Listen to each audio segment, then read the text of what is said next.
Hi, everybody. Welcome to college. Welcome to your course. Welcome to communication. And I hope that you will enjoy this. So, watching this video or your interest in this video um, shows that you might be registered or you are registered at a TVET college in South Africa. And you would have noticed that when you did your registration, every single course either has communication or management communication as a subject in N4. Now, when something comes up so often, you have to realize that it is quite important. So why do we do this? Why do we have to do this subject? Remember, all of you are going to go into the business world. You are registered for business studies, whether it be public management or management assistant or HR management or business management, whatever course you are registered for, you are going to go in the business world. And without proper communication skills, um, you can't be very successful. So this course, this subject for N4 is all about how to communicate properly. If you are doing straight communication, you are going to carry the subject through to N5 and N6. But for the other courses who are doing management communication, this is your basis. This is where it's going to end. So please do pay attention. It's very, very important.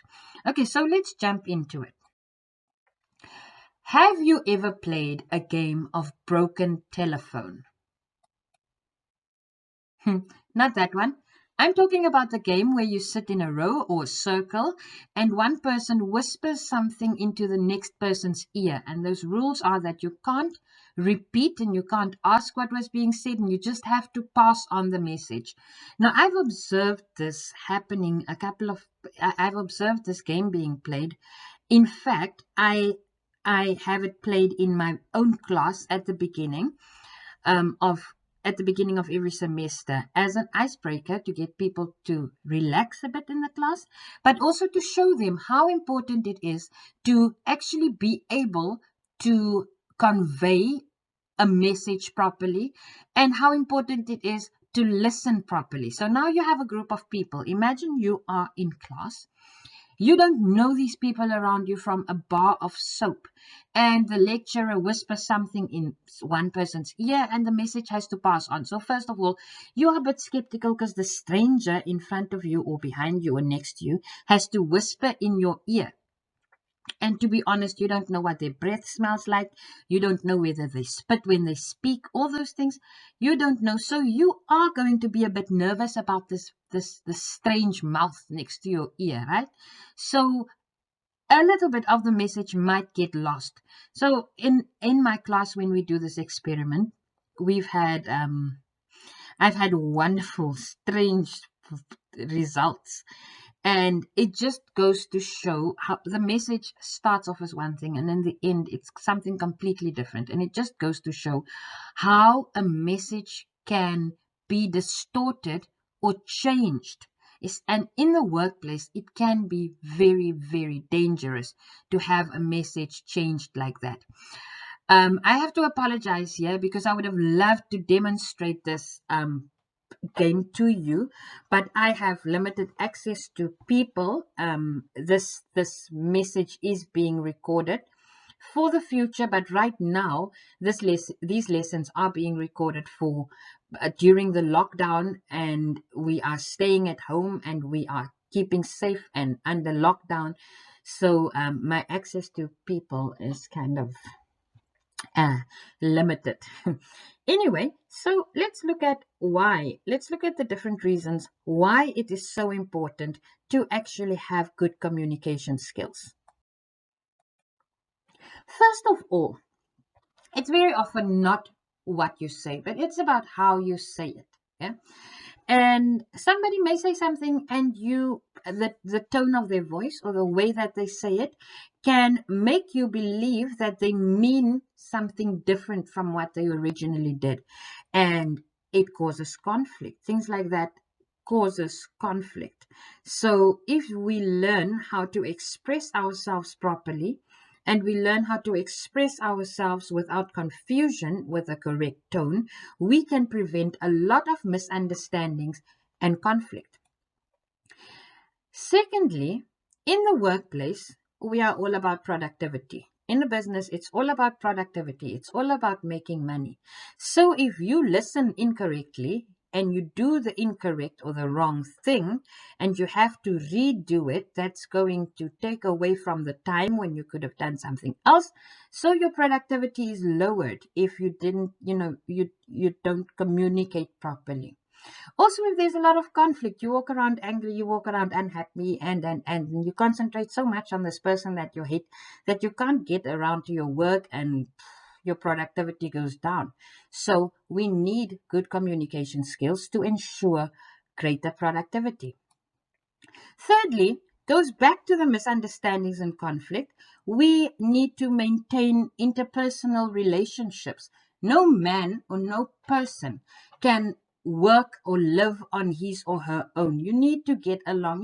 You need other people, and you need to communicate with these other people. And if you do it properly, they won't. The misunderstandings and the conflict would be minimal.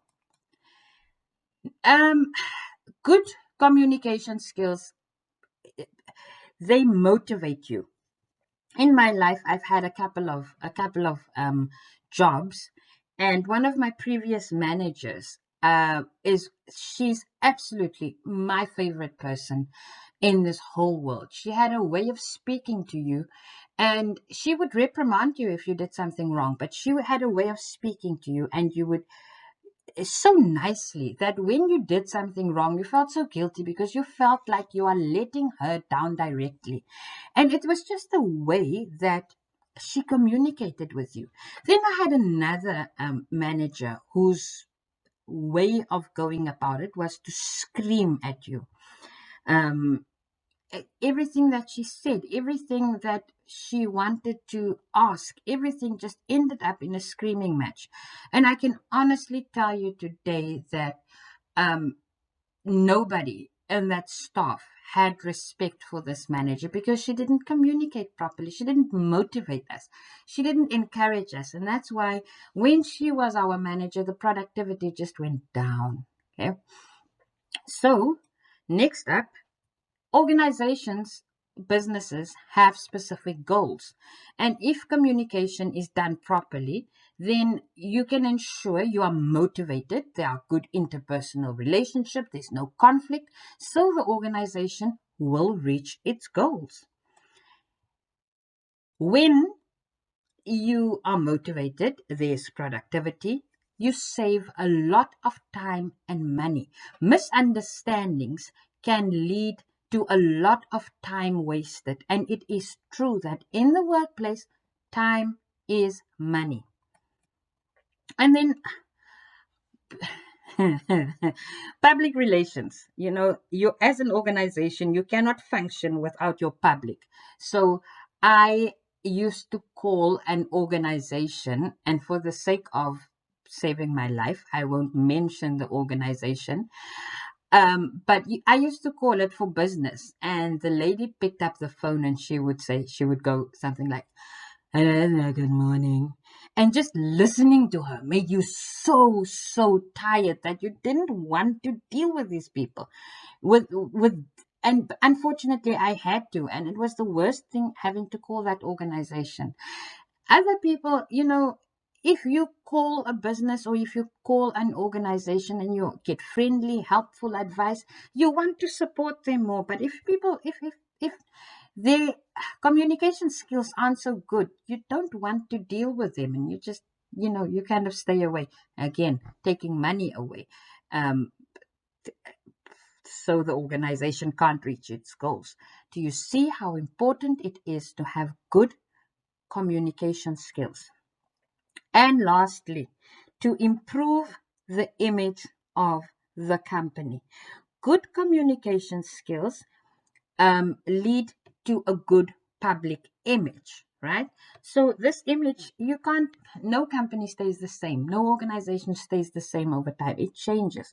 And as it changes, you have to, the image, what people think of this company has to improve as well. So these are all the reasons why you need good communication skills.